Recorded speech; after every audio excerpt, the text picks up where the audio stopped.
I can hear your voice.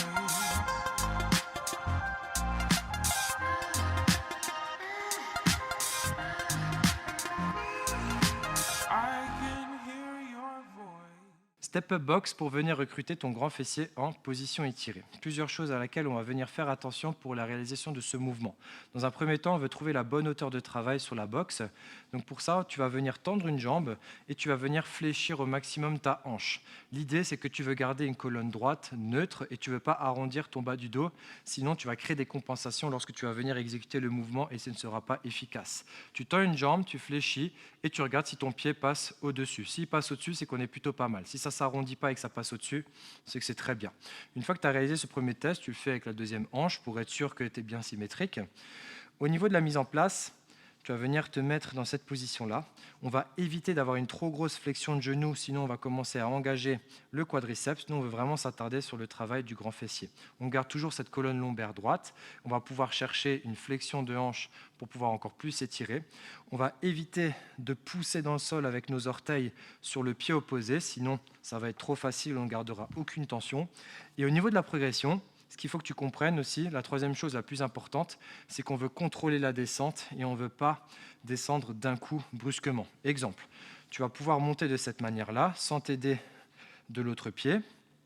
Je me mets en place, je garde ma colonne neutre, je pousse dans le sol et là je vais chercher à contrôler jusqu'à ce que ce pied-là touche le sol avec le talon et non la pointe de pied.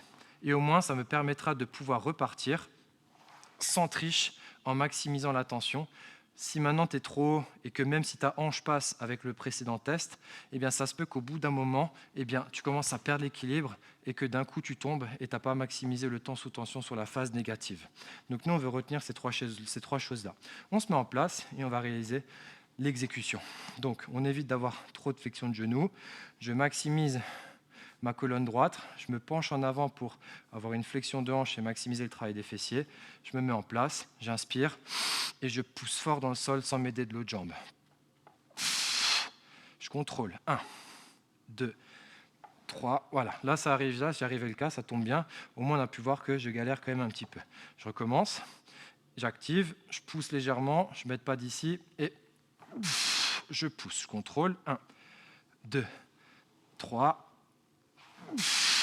Je garde un maximum de tension. 1, 2, 3, dos droit. Et dès que j'ai terminé le nombre de répétitions qui m'a été demandé, je peux relâcher en toute sécurité. Au niveau de la progression, par la suite, tu pourras rajouter des haltères au niveau de tes mains. Tu peux choisir unilatéral ou bilatéral. C'est toi qui décides au niveau de ta progression. Mais déjà, essayer de monter de plus en plus. Une fois que tu auras gagné peut-être plus d'amplitude au niveau de ta flexion de hanche, ce sera déjà très très bien.